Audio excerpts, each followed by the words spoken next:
All right, well, we're recording. Wait, 1, 2, 3. What was the clap for? You just felt like clapping? That's actually how you make sure that it's synced up. Oh, okay. Wait, do I get to clap too? Sure. Wait, clap.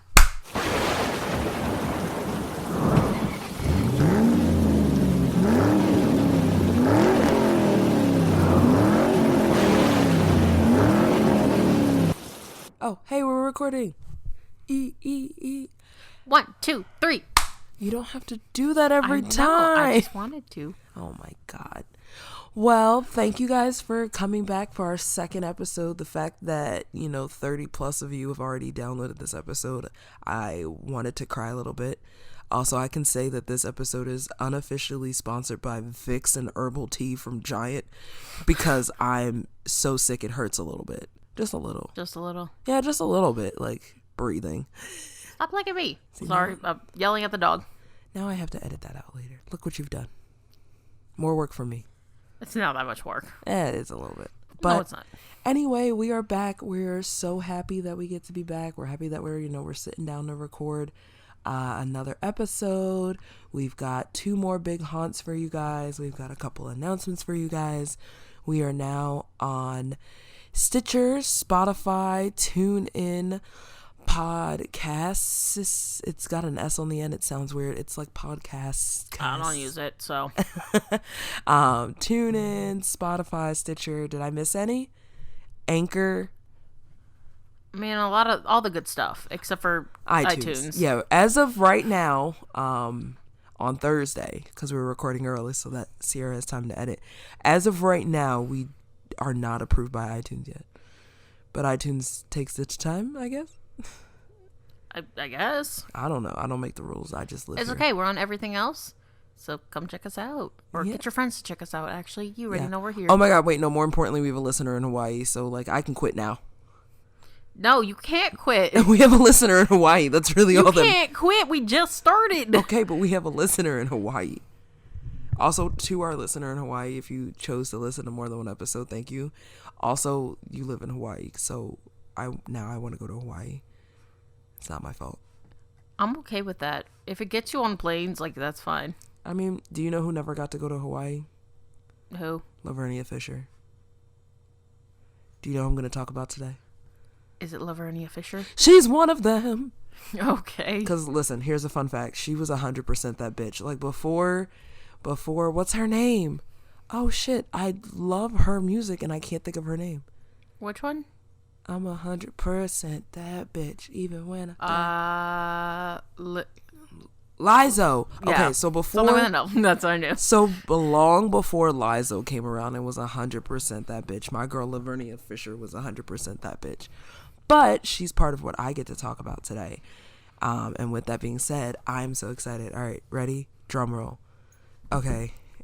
Yeah, Really shit one, but that's what you get.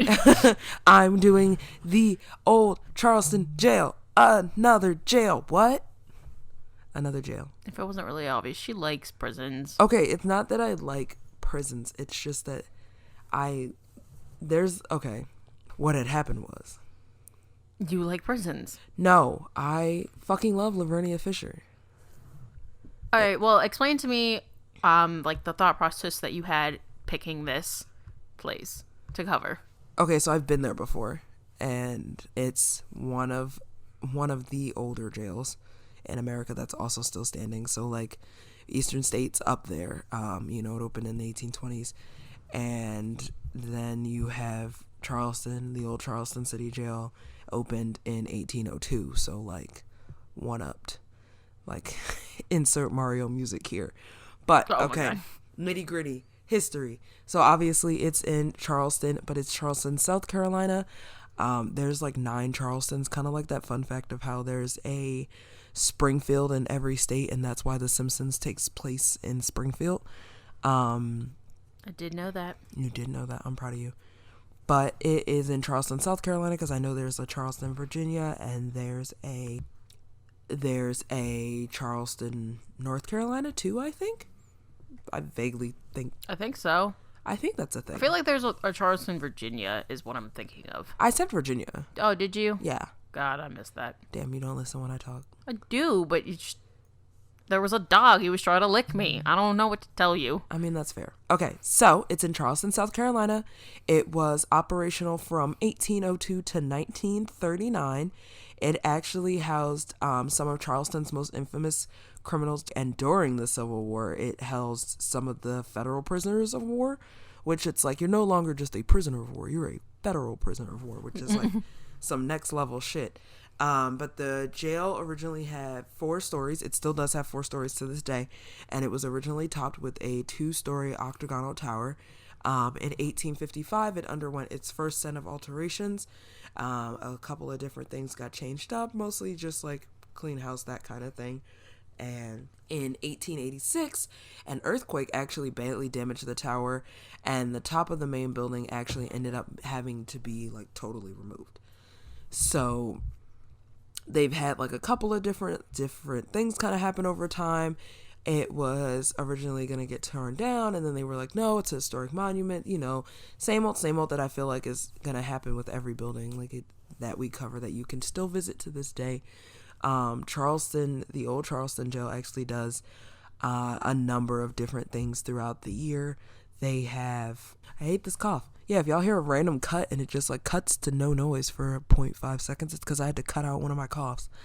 I lost my whole spot. This break is brought to you by Herbal Tea. Herbal Tea and Vicks.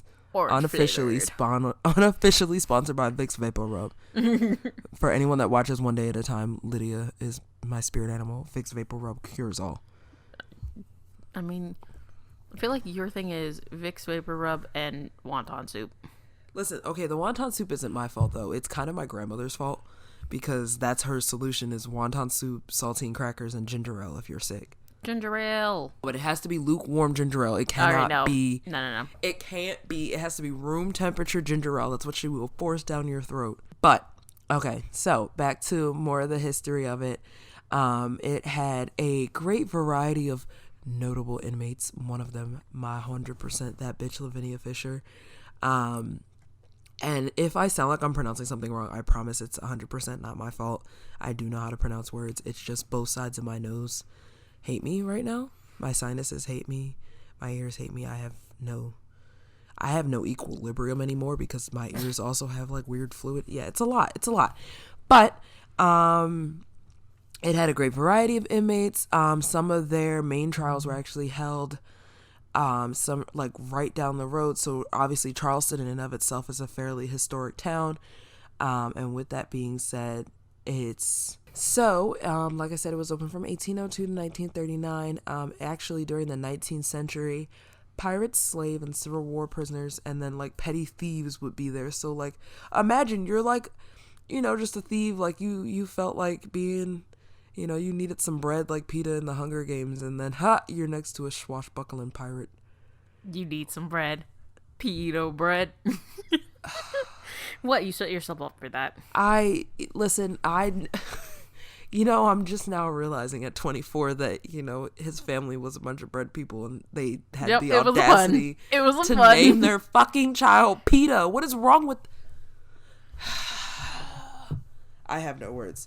From the perspective of the person who read all of those books semi-voluntarily, like I read the first 2 very voluntarily. Mockingjay was like pulling teeth for me, but I read it in detention. And we weren't allowed to do anything else in detention besides read, so here we are. But getting more back into some of the history of it, it's still standing to this day. You can go and take like a normal tour. You can take a normal day tour. Once again, they have that same kind of setup where you get one of the old school headsets with like the cushy foam pieces for you, and you put in a number into a keypad, and based off of, you know, the number it's in, the recording has a pre-recorded, and it'll tell you different bits and pieces of history about the Old Charleston City Jail. And some of it will even tell you a little bit of history about, you know, just Old Charleston and the historic district in general. So that's always, I love that that's like a fancy touch that you can do. Like, hey, you can bring a little bit of technology and kind of bring the past in with you. So I'm going to have a lot of editing to do later because I just keep fucking up. I'm going to pause again. Okay. So aside from like the major inmates and everything, which I'm obviously going to touch on because I've mentioned Lavinia Fisher probably about 15 times since we started this recording. Yeah, you have. That's pretty much all of the history. It's a lot of the notable inmates. It's just your run-of-the-mill standard jail, nothing crazy, no craziness, I guess. In the year 2000, the American College of Building Arts actually acquired the jail from the Housing Authority in Charleston, and they actually got it, and they're working to repurpose the building to its old glory. So it's another one of the, when you pay to do the spooky spooks and get ghouly on a Tuesday, you get the option to, like, you don't get the option. The money goes towards helping them restore the building, and it goes towards helping those students learn how to restore that building. What? You said they were going to repurpose it. Like, repurpose it to be what? Oh, not repurpose. Refurbish. Oh, refurbish. Okay. I know the English language. Sure. I'm on cold drugs. Not that many of them. I have... Yeah, okay, yeah, you're right. All right. So once the college actually went ahead and bought out the building, they initiated an emergency stabilization program. Preservation efforts are actually currently ongoing. The college began in 1998 when it was small, and it was like pretty much back then it was just a small team led by a couple of people at the school building of the School of the Building Arts in Charleston. And basically their whole thing is that they just are committed to historic preservation, which I think is really cool. So there's a few local craftsmen that are trained and qualified, and they get to kind of take their craft and everything that they know and pass it on to students so that we can like kind of continue to preserve our history. So from the perspective of I've been to both Eastern State Penitentiary, which is half falling apart, half beautiful. It's very interesting. And the Old Charleston City Jail, and seeing the preservation efforts that take place, I think it's really cool that there's an entire college and an entire program within that college that's just dedicated towards keeping that building put together. And when I actually got to take a tour there back in 2014, I went to Charleston for my spring break. Real hoop of a time, let me tell you. We went and did haunted things the entire time. We did not have like a crazy spring breakers Selena Gomez moment. We went to Old Charleston City Jail and ate McDonald's. So it's a good thing we didn't know each other yet. Why? Did you have like a crazy spring breakers moment before you met me? No, that's just a lot of I don't want to be ghouly for a week. Oh, well, no, we weren't like ghouly the whole week. We did like a cool carriage ride at night. And it was really cool. It was a guy, and he had like a cape, a top hat, and a lantern, and like a black stallion horse, and a black carriage. And we rode through parts of Old Charleston. So get your fancy ghoulie on. Yeah, it was fancy ghoulie. It was nice. We had like a blanket because it was by the water, and he told us like the history of some of the town and then some of the haunts. So that was a really cool thing that we got to do when we were there. But yeah, that whole school is pretty much dedicated to it. And when we were there, we got to meet a few of the students, which was really cool, just because they're there sometimes just working late night on projects, which like, I get that. I work late night on projects too. So, that college life. College never stops. If we have any listeners who aren't in college yet, which I hope you're at least of adult language age, because I definitely have the potty mouth of a sailor, and we've tagged this podcast as explicit, but I know there's no way of monitoring that.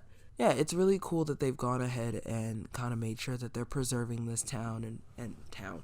They kind of go through and they're making sure that, you know, this thing stays preserved. So when I went, we did one of the ghost tours that you can do. It's the really cool part is that any tours you take there, whether it be of the ghouly kind or of just like the normal day-to-day kind, you get you spend your money knowing that it's going towards helping that kind of cause and helping preserve, you know, the historic parts of America, because America's not that old.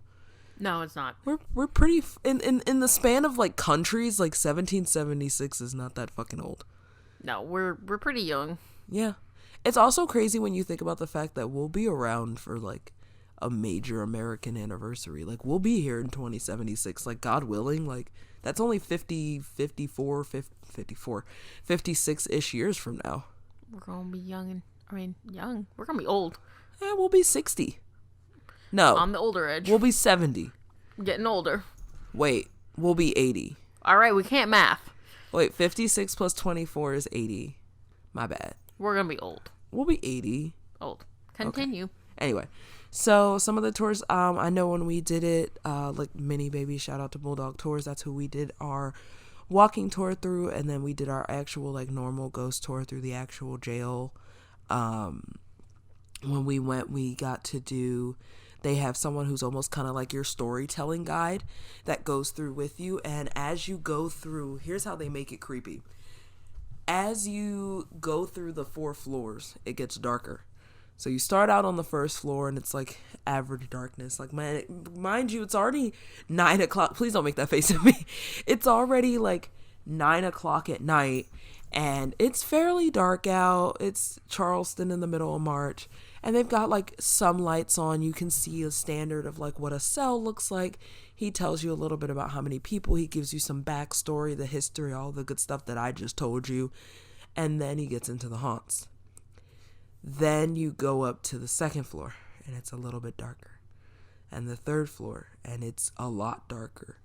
By the time you get to the 4th floor, you are in a total blackout room because there's only one window in the room that they take you in. I don't know about you, but I like to see my hand in front of my face. Oh, it makes it so much creepier though because they've curated these tour guides who are like ghost storytellers. Like it's like you're in like a campfire setting, and we had like other spring breakers that were there with us, and it was so funny. We're talking about how like none of us wanted the Selena Gomez crazy, not that anyone goes and is a drug mule on their spring break, but I'm just saying none of that wasn't what any of us were looking for. Like we were all there to have fun, and like we were staying not too far from the army base because we were with one of my friends at the time. Like we were with her family, so we stayed at their house. And we're all having a good time, and there's like a group of teenagers, and of course one of them scared the piss shit out of me because he's walking around and he's like shh, and he's like running his fingers on people. But mind you, like I said, we're in a pitch fucking dark room and he's telling us scary ghost stories. He would have gotten his fingers broke. I mean, his one friend punched him in the face. That is the correct response. That's the only response. So okay, so obviously we're up to my favorite part now though. Like, so I've talked about the tour, I've talked about the history, I've talked about the good stuff. Notable inmates.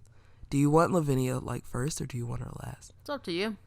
No, it's up to you. I'm asking. No, it is up to you. This is your story. Okay, so I have Lavinia first because like I said, she is 100% that bitch, okay?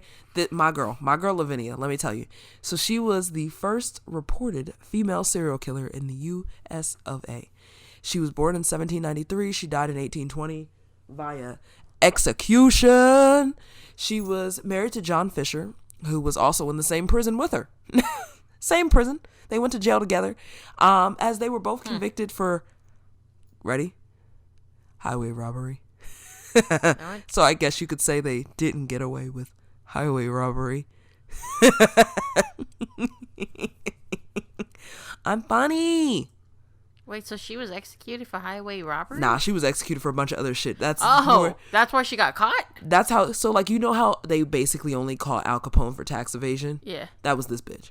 Oh. Same shit. Different bitch. So there are some I have to, because we are primarily a paranormal podcast, I have to obviously address the skeptics, and I can't only address the paranormal skeptics, I have to address the true crime skeptics, so I'm going to acknowledge them, and for lack of a better term, I'm going to call them the dumbasses who think she never killed anyone.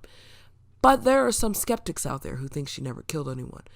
Let me tell you, do you want to know what her last words were before I tell you anything else about her? Sure. If you have a message for the devil, tell me now, for I shall be seeing him shortly. Okay. She killed everybody. She killed whoever they said that she killed them. I'm going to tell you that right now. Reason number 1 and the only reason why she is that bitch. She's 100% that bitch. If any of you have a message for the devil, tell me now, for I shall be seeing him soon. So homegirl was confident in herself that she was going to rot right the fuck in hell. I'm just saying. At least she knew. I mean, at least she knew, but like, I'm just saying. So both her and her husband, back to, like I said, I had to acknowledge the skeptics. And in that, I have to acknowledge the people who are skeptical about, whether or not she actually was the first female serial killer. I think she was. In my book, she's right up there with Robert Hansen. So Timmii knows. You mean the first serial killer in America? First female serial killer in America. Yes. Oh, yeah. Yeah. I mean, I don't actually know. I know she's definitely not the first serial No, killer. no, no, no, no. She's not the first serial killer, but she's the first female serial killer in the United States that we believe to be, because she was actually never actually caught for murder. The only thing they could catch her for was the highway robbery. And I kind of think that, like, part of why she got away with not being charged for that isn't necessarily that they didn't have the evidence, it's just they didn't want to believe it. I mean, yeah, I feel like believing that, a woman, and like from her pictures, like she was pretty hot for her time. That's how they get away. It's just, if you look good, you can get away with more. I mean, Rachel and Friends used to get out of her speeding tickets that way. Yep. It's fact of life. I hate to break it to you, but what had happened was, like I said, Lavinia and her husband were both in the same jail together, and they were owners of the Charleston Inn, the 6 Mile Wayfarer house, which was just a reference to the hotel's location. It was, it was situated 6 miles north of Charleston, so that's pretty much all it was. But during their era of managing the 6 Mile Wayfarer house, in the earlier part of the 19th century, guests started just disappearing. So imagine you're going to a hotel, you're having yourself a time, and they just started disappearing. No. And people, like, guests would go to check in, and it literally sounds like something out of a horror movie. Like, you check in, you never check out. That wasn't scary. That was just weird. All right, I'm just saying. It's like Tower of Terror type shit. Or Haunted Mansion. There's always my way. Oh my God. I'm just saying. But anyway, so it started making its way to the sheriff, and, people were complaining, saying, hey, we're seeing people going into this hotel, no one's ever coming out. And then people kept complaining, and they complained some more, and pretty much nothing ever got done about it. No action was taken against the couple at first, and it kind of just became this running thing that you knew you went to this hotel, you might die. But, I mean, I guess, you do what you got to do. Sometimes you stay in sketchy places. Just sleep in your car. I mean, climb a tree. Be Katniss. Did they have cars back then? Like, this is the early 1800s. So I don't know. Climb a tree. I think at that point, cars, it was kind of like when TVs first came out, and like maybe every family had one car, but also like the rich had a car. I'm just saying, if you know that you might die, and like it's a pretty good chance you might die, because a lot of people have, maybe go find somewhere else to sleep. I mean, are we sure they're dead? They're just missing. All right, you still went missing. I mean, are you sure, like, missing is missing, though, and not, like... No, I'm just kidding. I'm just saying, from a skeptical point of view, we have people saying that she never even killed anyone. All right, but then even if she didn't kill anyone, she's still responsible probably for a bunch of missing people. I mean, yeah, you're right. But, okay. So... what had happened was, no action's getting taken. People in the town are, starting to get fed up at this point. And Lavinia and John are pretty popular, actually. And they're pretty highly regarded, with the exception of, you've got the people that are bitching that people are going missing, like family members, I'm sure. Other than that, amongst the locals, like, it's pretty, like, they're all right. They're pretty highly regarded. They're kind of going about their way. But I feel like, kind of like the Kardashians, like, no matter how much money they have, no one forgets about Kim's sex tape. Same kind of shit. Same shit, different era. Error? Error. I told you it's not my fault. This episode is probably not sponsored by Vicks Vapor Rub. Continue. Anyway, so the amount of money they have didn't stop anyone from remembering the sex tape, aka the fact that random traveling businessmen would just disappear. So, it's small town. It's the early 19th century. And, Lavinia would invite traveling businessmen to the inn for dinner.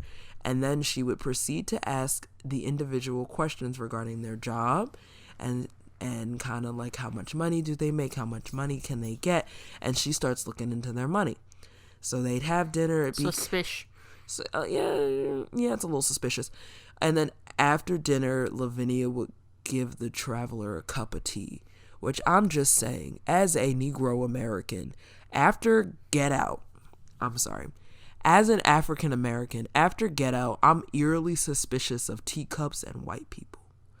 Not like separately, just a white person with a teacup. So I have to wonder, was Lavinia the OG? The OG. OG? Oh, The OG. leave me alone. So was Lavinia like the OG teaspoon, teacup stirring white bitch that like lured you into her clutches like a Venus flytrap? I guess. Anyway, like I'm saying, they didn't have Get Out to warn them. I have Get Out to warn me. So I'm just saying, I tell my friends, don't bring out no teacup around me or we're going to have a problem. I'm just saying, it's not going to fly. So she would bring them in and then she'd spike the tea with poison. See what I mean? She was the OG. She was the OG. So once a traveler had drank their tea and retired to their room for the night, Lavinia's husband John would then enter the traveler's room where he would stab them in their weakened state, steal all of their belongings, and then later dispose of the body. That's one version of what we think happened. Only one. That's only one. But wait, there's more. It's like a bad TV ad from the early 2000s. If you buy now, you can get another horror story for free. Oh my God. I'm just saying. So there's an alternate version where Lavinia actually takes a larger role in the murders. This is the one I believe. I'm just saying, if you're offering to give messages to Satan himself, the king of hell, you had a higher stake in these murders. I'm just saying. So Lavinia actually took up a larger role in the murders and in this theory. And it says that Lavinia would actually give the travelers a cup of tea, and it was only meant to send the person who drank the tea into a very deep sleep. Then, once the traveler had passed out on the bed for the night, Lavinia would pull a special lever that would then cause the bed to collapse and drop the traveler into a pit filled with spikes. Yes, I understand that this sounds a little extreme. A little? Here's the thing. A little. Okay, so it's a little extreme.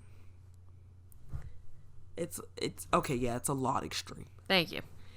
But, that's what happens when, we don't have any concrete evidence. It's not like we could like CSI this shit like nowadays or like Law and Order SVU.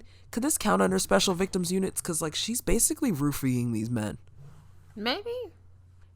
I just love this idea that she would Sweeney Todd the fuck out of this shit. And like, let me just jerry rig this John really quick. Clink, clink. I'm going to drop you into a spike pit.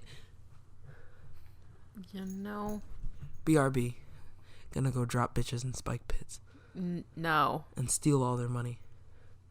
Pay off our student loans. You can't say that. Oh. My FBI agent is on high alert. I spend my days looking up murderers, and then at night when I can't sleep, I look at Jeffrey Dahmer victims. Why are you like this? Oh, and Ted. It's not my fault. Blame the crime scene subreddit. Thanks, subreddit. I came in so late to the Reddit party. It's just anyway. So, personally, out of the two, over under, and John getting stabby with a few people versus. I'll edit that out later. Anyway, so over under between the two, if I'm gonna pick which one's my favorite, obviously it's the pit. Can we get a pit if anyone breaks into, I'm just saying, so no. Listen, no, okay, hear me out. So hear me pits out. In the house, not in the house. Okay, see, that's why I said you gotta hear me out.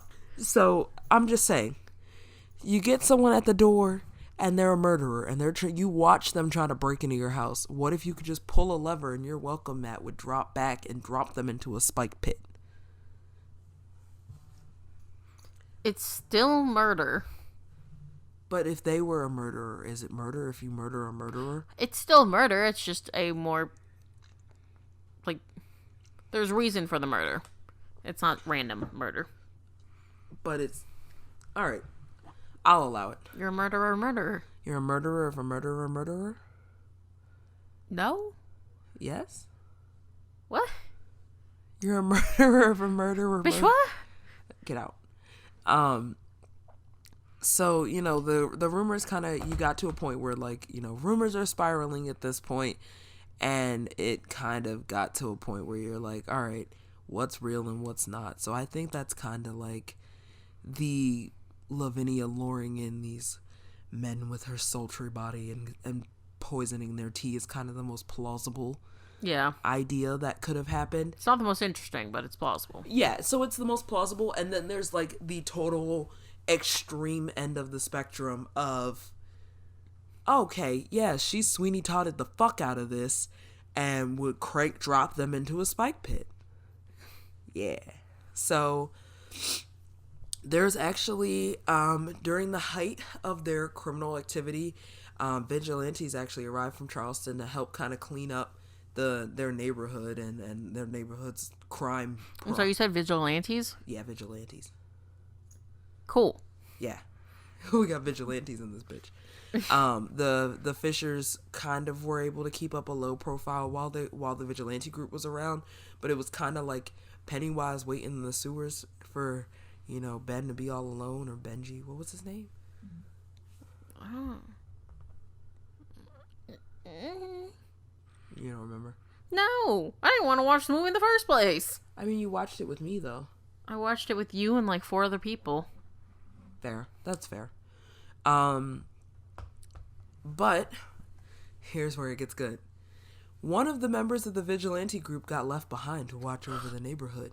It was an intentional left behind. They didn't just like leave a brother out in the cold. Like, okay, but do you think they left the runt of the group behind? I mean, you don't have to be the fastest. You just can't be the slowest. I'm just saying on a day to day. So, it was a young man named David Ross. Yeah, the next day after the rest of the group left, he got taken captive. Like, the next day. Rip. Yeah, and he got brought before, like, Lavinia's, like, gang of hooligans that she was involved with. And he, like, tried, the supposed rumor is that he tried to help, like, get Lavinia to help him because, like, she's the woman of the group. He's thinking she's gonna, like, motherly figure it. No. And reportedly, she choked him, like, she choked the shit out of him, and then threw him headfirst out of a window. I believe it. So, somehow, after being thrown headfirst out of a window, guess what? He lived? He lived! Simba. And he fled back to Charleston, and then he got in touch with the authorities, and then he was like their like eyewitness to say like, yo guys, she tried to kill the shit out of me. But it probably would have been better off if homeboy would have been dead, because they still don't have proof that she killed anyone. So, and then there was actually another person who got to be a quote unquote witness to Lavinia and her husband and their gang's crimes. But there was another man, rather than a living witness, there was actually a man by the name of John Peoples. John had stumbled upon the Fishers Inn and asked Lavinia for a room. She informed him that she did not believe they had any vacancies, but invited him in anyway and offered him a cup of tea.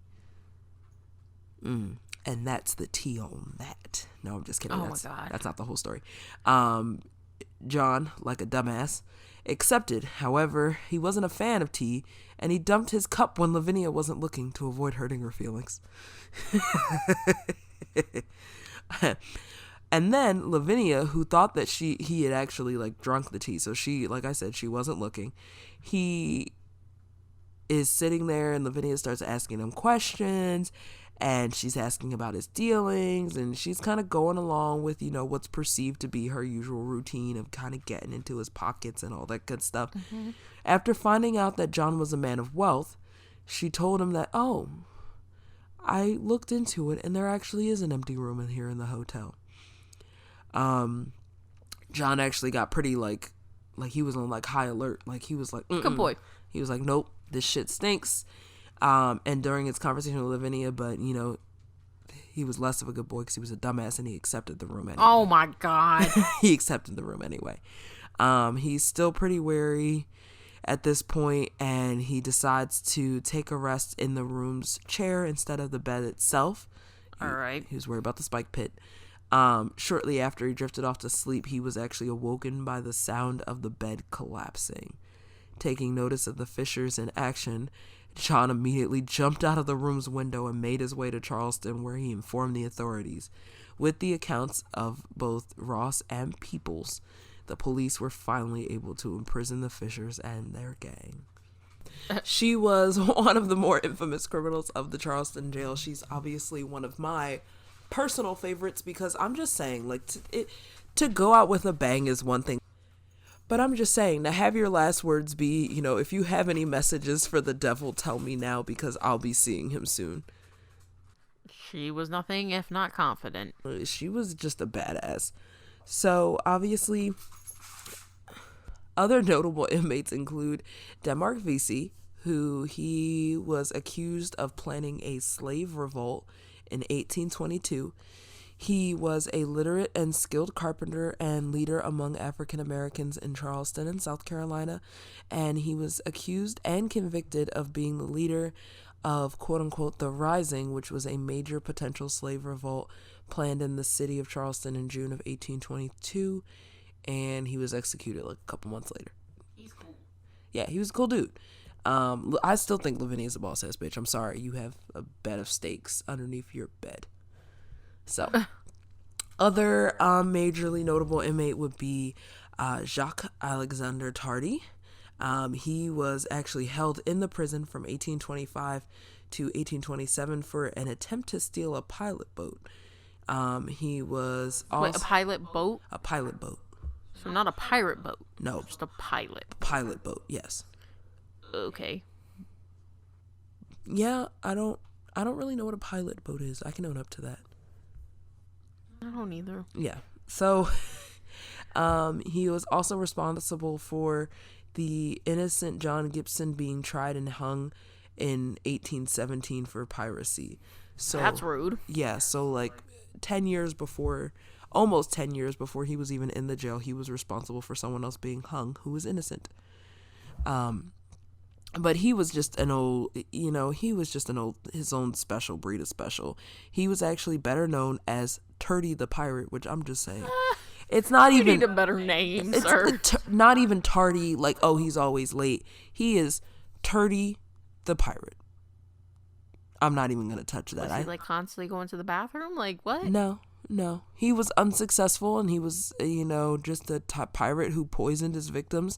He was most known for his last act of piracy being of the brig Crawford.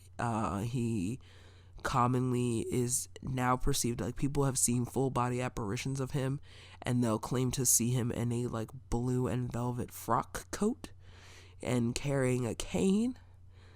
Yeah, I don't... The style of the time, I guess. It's not even that. My issue is not that. My issue is for you to see an apparition and be like, yo, it was blue velvet. Did you get up and, like, get jiggy with the ghost? Like, sweet. Like, I'm just saying. I touched the ghost. I'm just saying.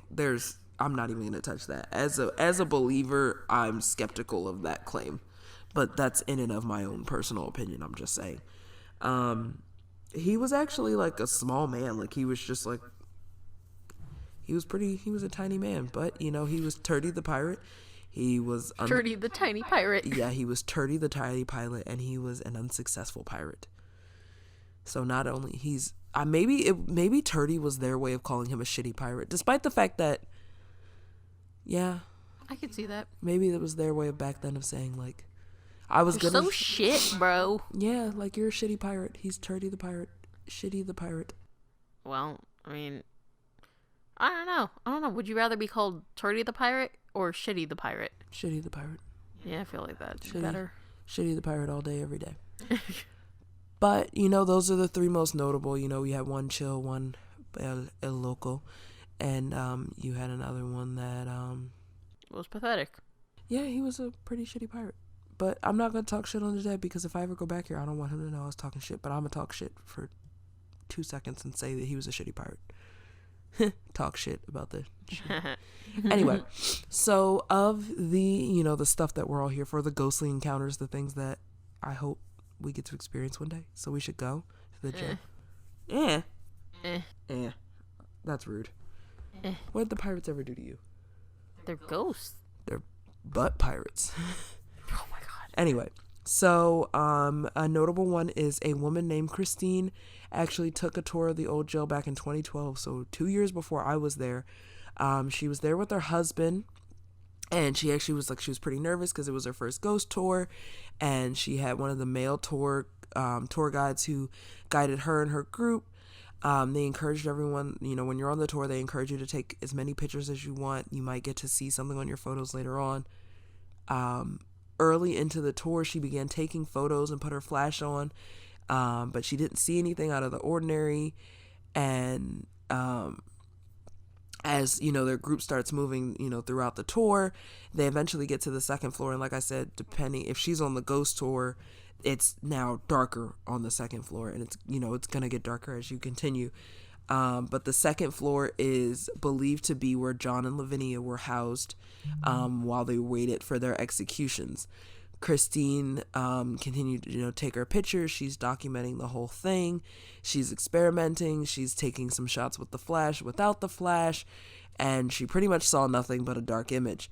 When the tour was over, she was kind of disappointed. She was like, oh, I didn't capture any ghosts. I didn't experience anything. Like, what the fuck am I going to tell my friends and family? Like, it's 2012. It's that day and age. But then when she got home, she's looking through all of her pictures and she's uploading them to her Facebook account. And when she had gotten to the photos that she had taken on the second floor, the ones that she had taken without the flash that she thought were just like black photos, they weren't like as totally black as like what she thought it was. She actually could see two full-bodied apparitions and like mostly their faces in the dark photo. What do you mean no? No, take it away. I'm not done yet. I don't care. Take it away. I don't want to see no apparitions of faces. I'm not done yet. No. What do you mean no? Just no. What do you mean no? We're not done yet. Christine's not done with her experience. Okay, fine. Okay, so she's going through the photos and she sees, you know, the two images, and it looks like, you know, they're pretty like ghostly white faces. But like I said, I've been on that tour. That room's dark. Like, you think, like, it's interesting when you're going through the tour because you think like, oh, this second floor is kind of dark. The third floor is pretty fucking dark. No, the fourth floor is really fucking dark. It's fucking dark. I can't see shit. It's just dark. She saw white. So for her to take a photo without her flash on and have them show up, and she said that it even felt like one of them was standing in front of the other, and they actually both had two very distinguishably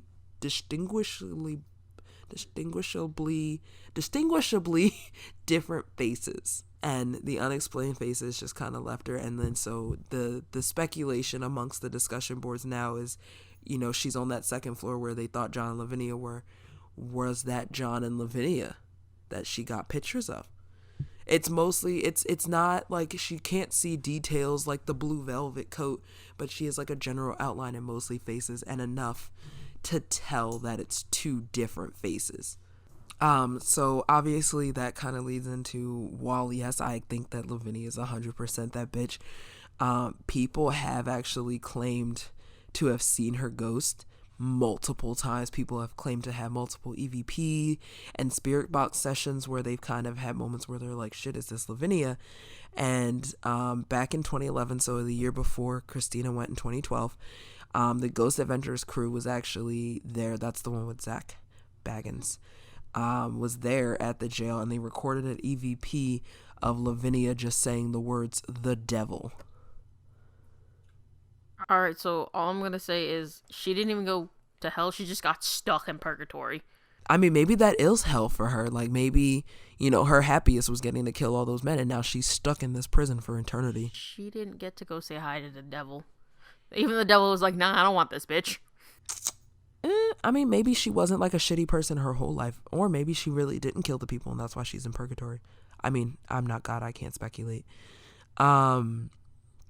But that was back in 2011, and they have an MVP that they, you know, believe they specifically spoke out to Lavinia in that session, and they asked her a couple of questions, and then one of the responses to the question is just the words, the devil. So that was like the clear. No. Don't tell me the devil and be like a floating head and out of nowhere. It's a voice with no body. I'm No. okay. I mean, if you want like a more accountable one, there's actually a police officer who also. Yeah, I guess. So there's also a police officer who like regularly patrols it because, like I said, it is a historic area, but it's also kind of like in the middle of town, and it's in the middle of the historic district, but it's still very easy to get to it. Like if you're just walking around town, and what's the face for? You good? Yep. Okay.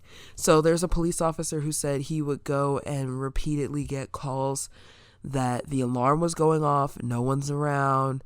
People across the street who, you know, are in buildings across the street will see shadows walking through the windows when the lights are on. Like I mentioned earlier, there's students who are there refurbishing the building. And like I said, all students kind of, at one point or another, if you're a college student, you stayed up till 1 a.m. or 2 a.m. doing something you should have done 10 days prior. If you say that you haven't done that, I question your college experience. Fake college experience. I mean, it's not necessarily a fake college experience, but you were just that kid that we all hated that did everything early, and you still got to go out and get drunk. I'm just saying. So people would be in there like going to refurbish stuff, and someone would go through and like turn out all the lights and be ready to go, and then all of a sudden they would see like a light is on in one of the rooms, and a light that they know for a fact that they turned off earlier. So then you kind of get back to this moment of, okay, wait, I know for a fact I turned this light off. Like, what's going on? They don't want to be in the dark. I mean, you're a ghost. Do you get the option to not be in the dark? I don't know.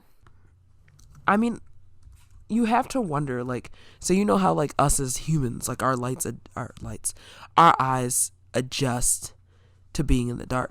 These have like permanent night vision. I don't know. Maybe they also just, maybe they never lost that ability or feature. Maybe. So it's like one of those I always wondered about. And another encounter that supposedly happened is there are people who have actually had claimed encounters where they have resulted in physical contact. Tour guides and construction workers have reported being pushed, shoved, grabbed, and one time someone was choked and thrown against the wall. That's fucking rude. I mean, maybe they upset the ghosts. What was it? I don't know. What could they have done other than be a little shit and say, "Oh, ghosts don't exist"? I mean, be like Shane. I mean, yeah, but nothing's ever happened. Also, an original wheelchair that was actually used in the 1820s. The wheelchair's the wheelchair's appearance actually just kind of sits there. Like it sits there with all the cells and everything, and like it's just kind of there. Like I saw it when I was there. They ask you not to like touch it or anything, but obviously because it's a fucking. Who touched it? I'm sure someone has. But the creepier thing about the chair is that there is no dust on the seat. So the back of the chair, the armrests, everything else about the chair and the footrests have dust. The actual, like where you will put your booty, has no dust. The seat around, like the area around where you would put your booty, has dust. The spot where someone's butt would be does not have dust. But you can't. I don't appreciate that. Why? I also want to know what ghost decided they were just going to sit in the chair. Maybe they died in the chair. Anyway.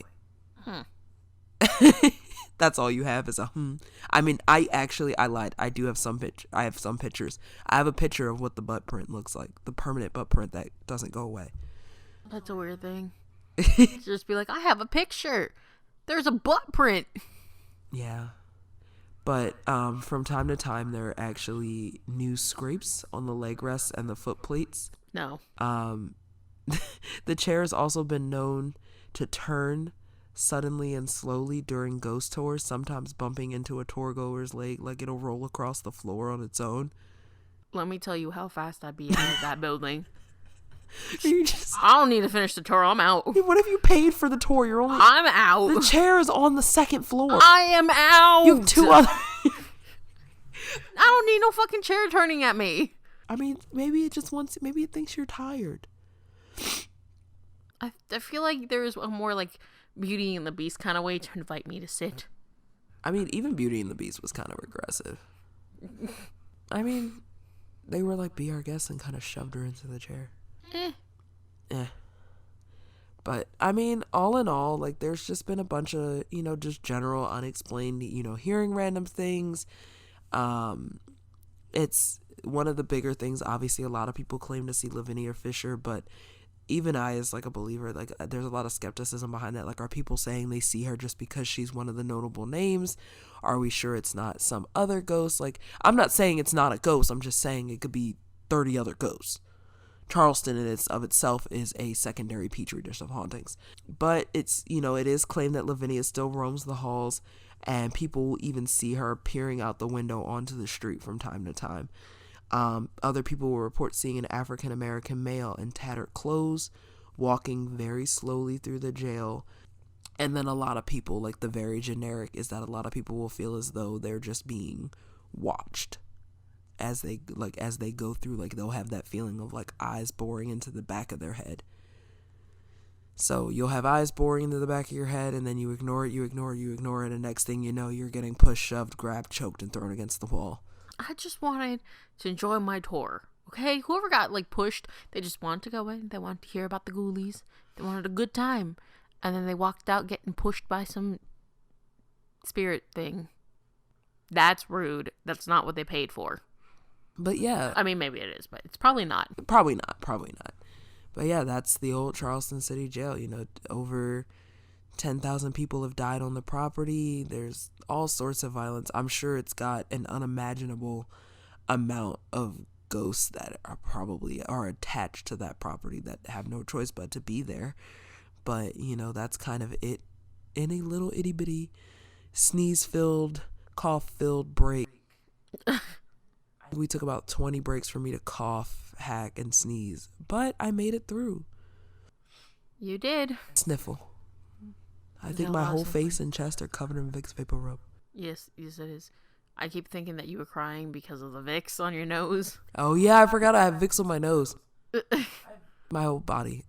Listen, if I could take, like, Vicks. Dear Vicks, if you're listening to this right now, make a Vicks bath bomb. Okay, I'm just saying, imagine you're sick like I am. Like, I have a full body virus.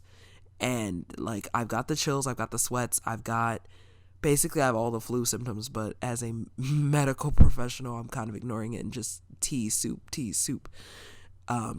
breast. Not even, like, real medicine either. I took acetaminophen today. Good.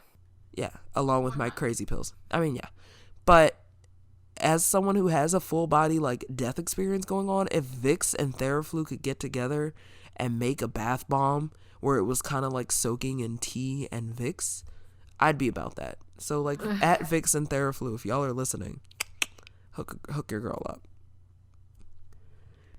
But yeah, that is the Charleston Old City Jail. I would love, love, love to go back one day. It's probably one of my more favorite places that I've gotten to visit outside of the Philadelphia area that I've got to experience. While I personally didn't have any experiences there, the place itself is pretty daunting. Like, if you get the opportunity to just take a general tour, I would 100% recommend it. If you're into the ghost tours, which I'm assuming you are if you listen to this show, do the ghost tour. Let me know if the wheelchair tries to come and make you take a fucking seat. Like, let me know if Lavinia tries to make you sip the tea. Like, I really want to hear like somebody not reading it, but I want to hear them tell us, hey, this wheelchair told me take a seat. Really? Yeah, really. Put your feet up. Yeah, really. But yeah, that is the Old Charleston City Jail. Well, I'm gonna take us further up north, and we're gonna go to my home state of Maryland. Maryland. Boring. Double home states. I gotta fix it. It's Maryland. Home state, and I thought you were gonna do like OG home state, like birthing home state. I thought you were. Oh no, that's somewhere else down the line. I thought you were gonna go Rhode Island on my ass, because, like, let's face it, New England is just haunted in and of itself. The whole state, all the states. Wait, New England is not one state. I'm not that stupid. It's the drugs, I swear. The area of New England. Yes, that.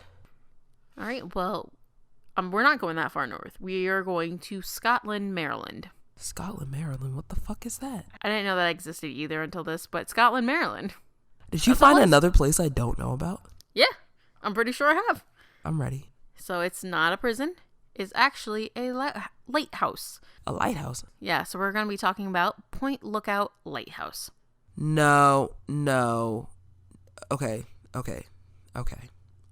I'm gonna let you finish, but okay, just go.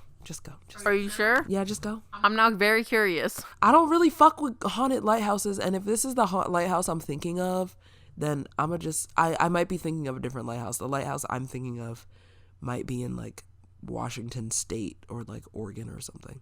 I don't know, maybe. I wanted something different from the house that I did last episode. So we're going lighthouse. All right. I mean, I did double jail, so I mean, I guess I can't be mad. So in Scotland, Maryland is located what is arguably one of the most haunted areas in the state. And one of the most haunted lighthouses in the country is Point Lookout Lighthouse. So this lighthouse has actually been featured on shows like Weird Travels, Mystery Hunters, and TLC's Haunted Lighthouses. So it's pretty haunted. TLC's Haunted Lighthouses. Yeah, that's a real show. I'm sorry. I'm sorry.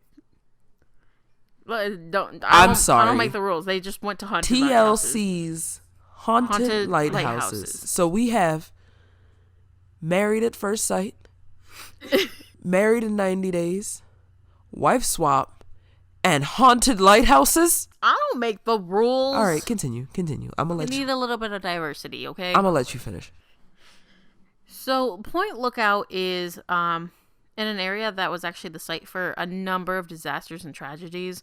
It was once used as the site of a Civil War hospital. It was a prisoner of war camp, a refugee camp for runaway and freed slaves. Pause. The lighthouse. Okay, listen. Well, it wasn't always the lighthouse, but it's that one location the lighthouse is at. Wait, okay. I need clarification. So when you say lighthouse, are you talking like pillar type lighthouse? Or are you talking like an actual fucking house? No, it's a little weird in that it's a lighthouse that has like a box around the bottom, so it's like a house and a lighthouse. Oh, okay, so it's not like you living in like a New York two-story walk up. It's like a lighthouse with a house. So it's got the tower bit and then it's got the house bit at the bottom. Yeah.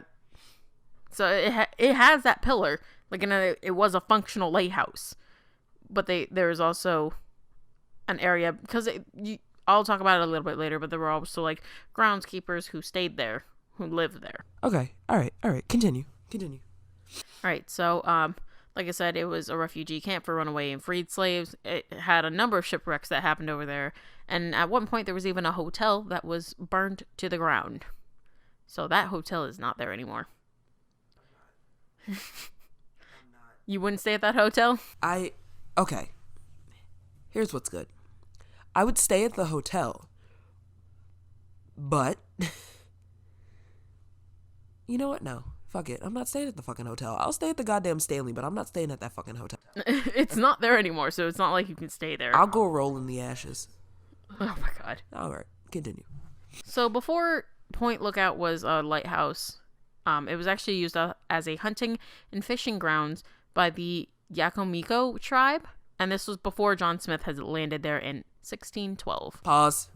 John Smith, like Pocahontas and John Smith? Yes, the original John Smith. Okay. Just clarifying. Continue. So the name Point Lookout actually came from the War of 1812 when it was used as a watch post to spot British ships in the distance. So the lighthouse that sits there now, though, was built in 1830. So it's still pretty old. And as for the hotel that once was there, all that's left now is actually just a rusted wheel in the sand. So you can go and you can see that rusted wheel, but nobody really knows where the rest of the hotel went.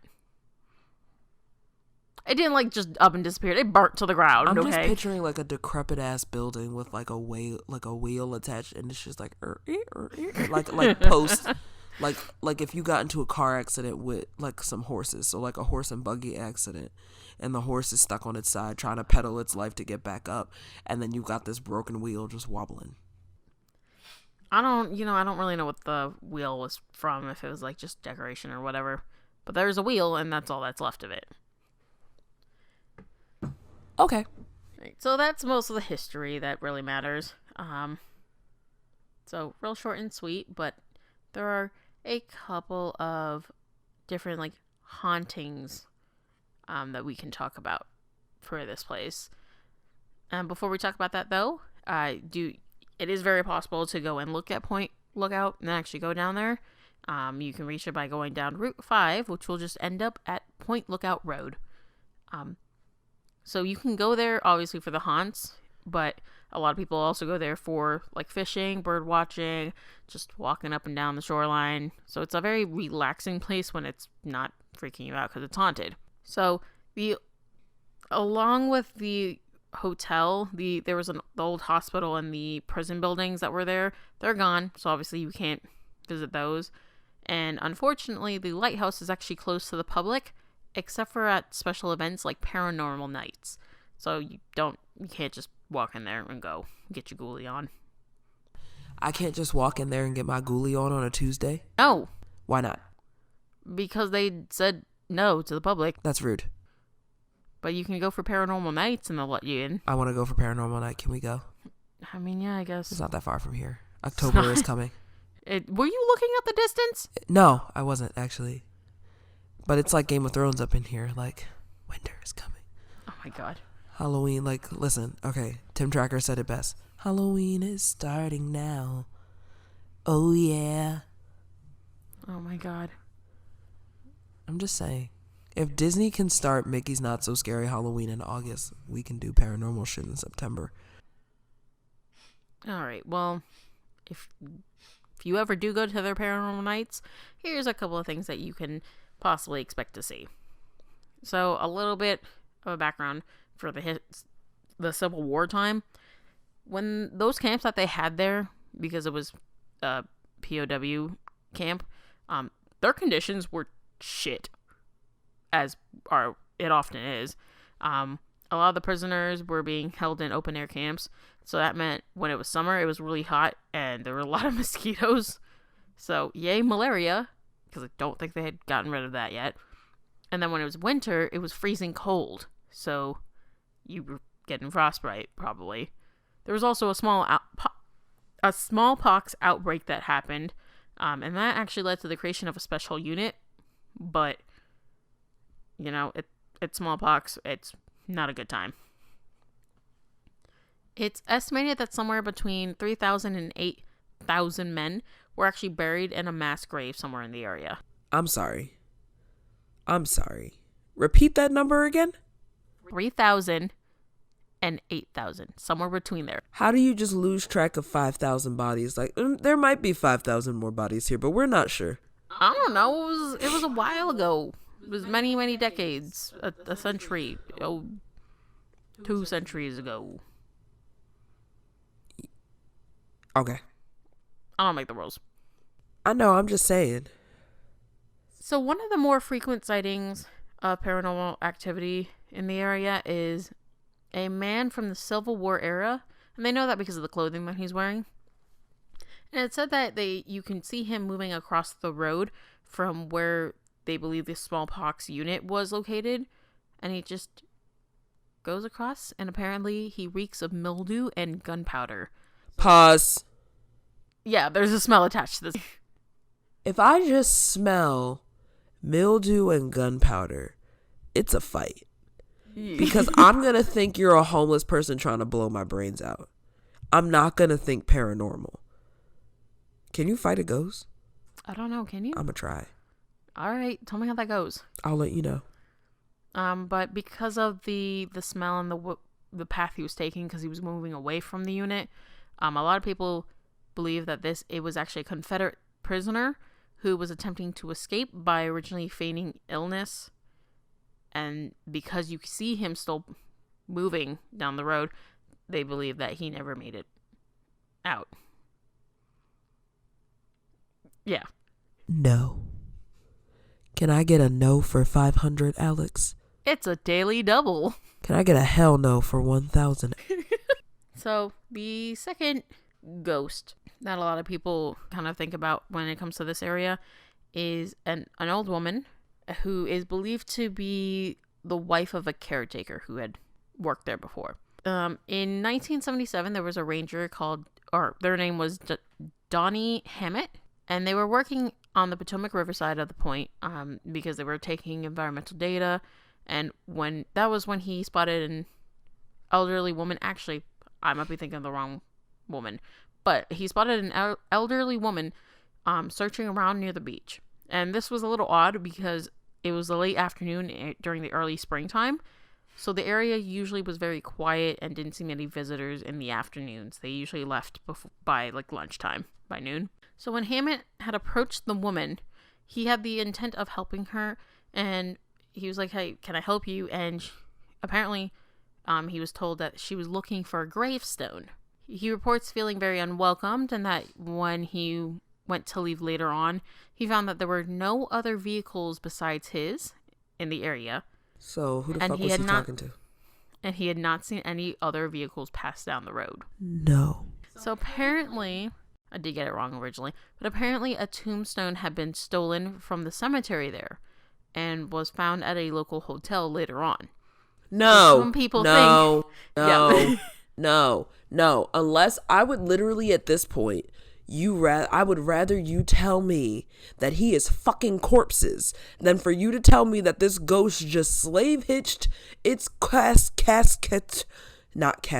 slave hitched its tombstone onto his back and just willy-nilly dragged it on over to his hotel like, I'ma haunt you for real.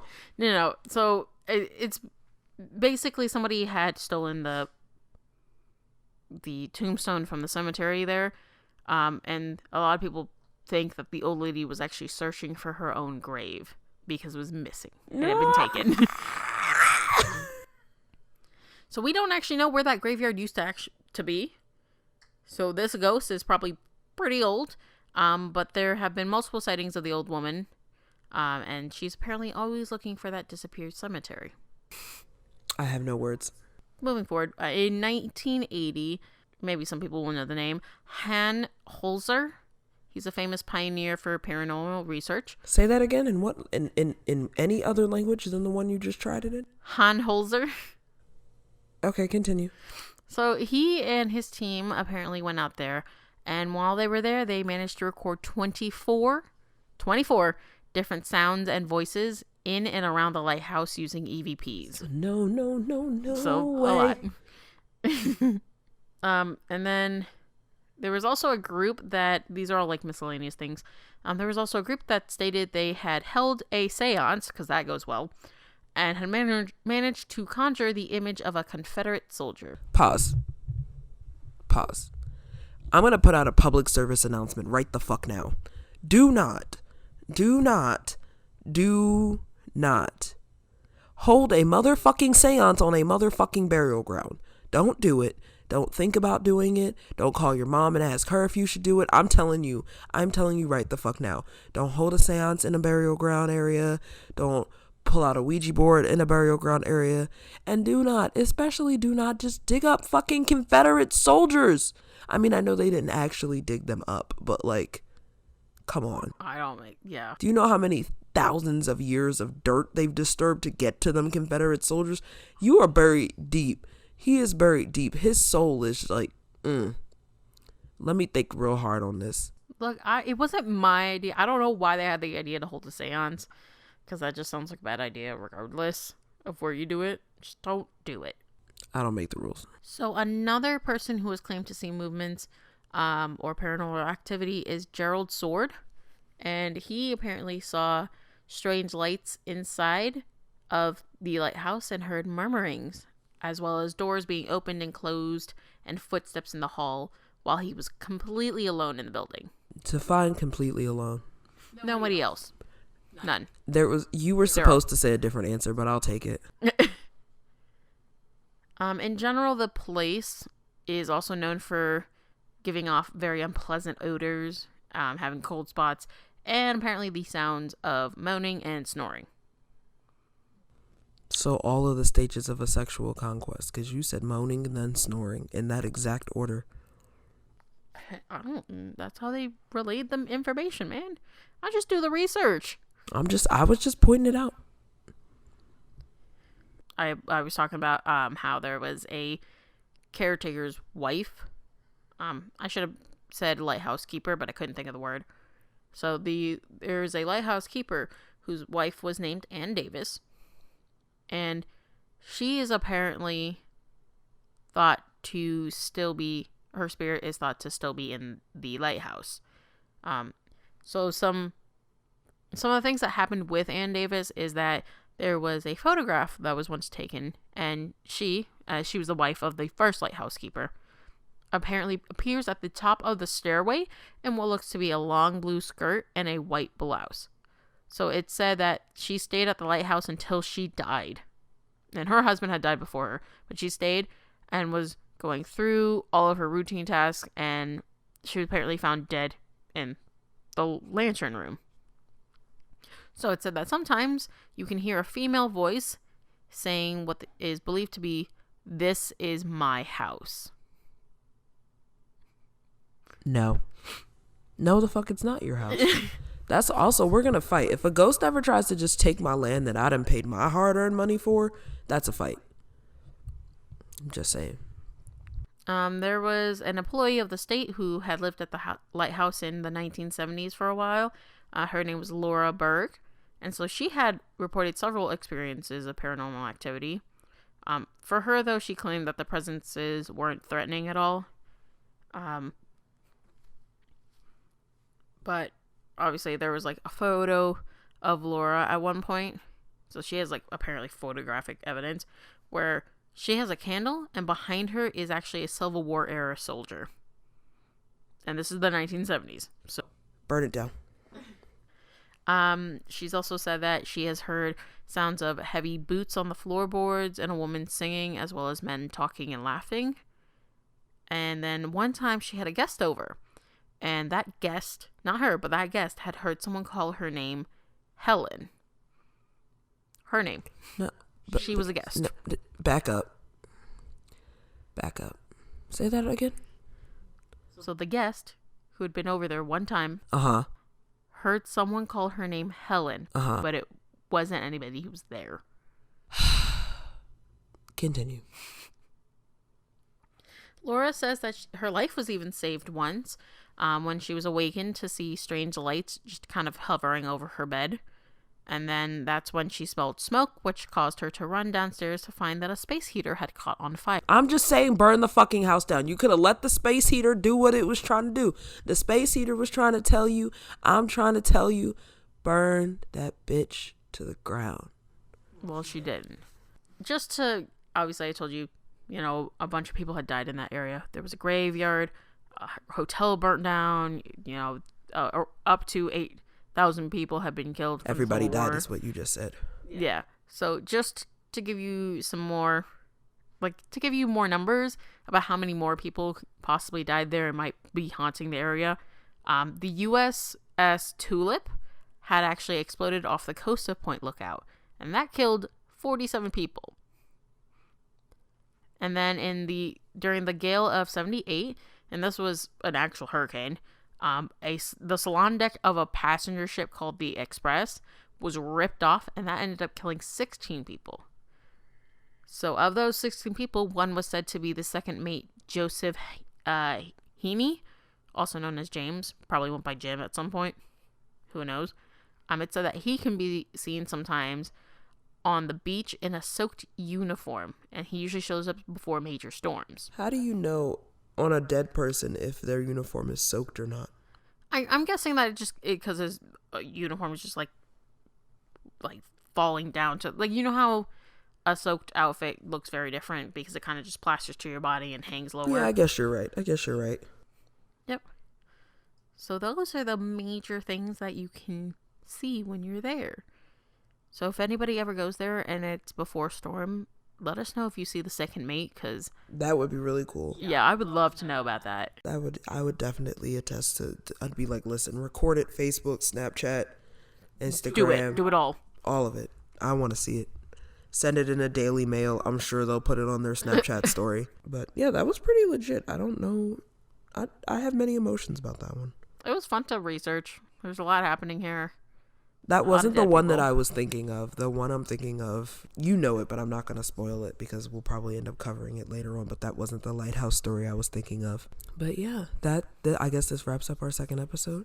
Do you have any that's other? the end of my story. So a couple of really big shout outs to everyone who's already followed us on Instagram and Twitter. We do already have both of those set up. It's at Haunted Tourism Podcast. And another big kind of reach out, shout out to those of you who've already emailed in some of the stories. I put something on our Twitter and I reached out and I said, hey, if anyone has any personal paranormal stories that they would want us to talk about, we are trying to gear up for a Halloween special where we're going to kind of showcase some of you guys' personal paranormal experiences and showcase those. It doesn't have to be like a place you can travel to, like it doesn't have to be like, oh, you went to, New Orleans, or you went to, Dracula's actual castle. And it doesn't have to be something like that. Like, it could literally be like, oh, your grandma watches you sleep at night. Like, we love hearing about that stuff. So if any of you want to email those in and have those featured for the Halloween episode, if we get enough response and enough people who do send those in, we'll consider doing like a more frequent listeners episode. But we definitely would love to feature stuff like that. It's hauntedtourismpodcast@gmail.com. And just go ahead and send that on through, and we'll give it a look-see and put it on the show. Who knows? Maybe you'll hear some of our own stories or stories from our families. I mean, I don't have any, but your family's from a haunted. We're not haunted. There were just a lot of people killed, okay? Cursed. We're not cursed either. Something of that nature. Did you not carry Madame Zeroni up the mountain? No, I did not. Oh, well, see? That's why your family's cursed, because you have to carry... Who is Madame Zeroni? From Holes. Oh, it's been a really long time since I've seen that. If you don't carry Madame Zeroni up the mountain, you'll be cursed too. But that's our show, and thanks for listening to Haunted Tourism. Timmy's going to continue rolling her eyes at me, and we're going to wrap up and probably take the tiny beast out for a walk. Let all your friends know. Bring in all the listeners. Oh, yeah, please. Yeah, if you guys are on Stitcher, you can go ahead and leave us a review. If you hate us, leave us a review. If you loved it, leave us a review. Give us some feedback if you have it. We're still pretty new to this. I'm sure you guys can all hear how congested my sinuses are. It's a wonderful time. A wonderful time. A wonderful time. I said what I said. I'm not taking it back. But yeah, go ahead, leave us a review on Stitcher. Follow us on Spotify. Follow us on Twitter or Instagram. And then another one is, if you're not into the spooky spooks, go ahead and you can follow us at Postcardbound. Or postcardbound.com. That's for like our normal travel and a lot more family friendly. None of that is explicit, but this is kind of like our explicit and ghostly outlet. So thank you guys so much for everyone that has listened already. I don't want people in the other states to think that you're not as important as Hawaii. Hawaii is just, of the states who have listened, Hawaii is the only one I haven't been to before, so I got really excited. You somehow managed to make this a very long closing. It's not my fault. It is. All right. Thank you so much for listening, and tune back in next Monday for another episode. Listen if you dare. Thanks, guys. Bye.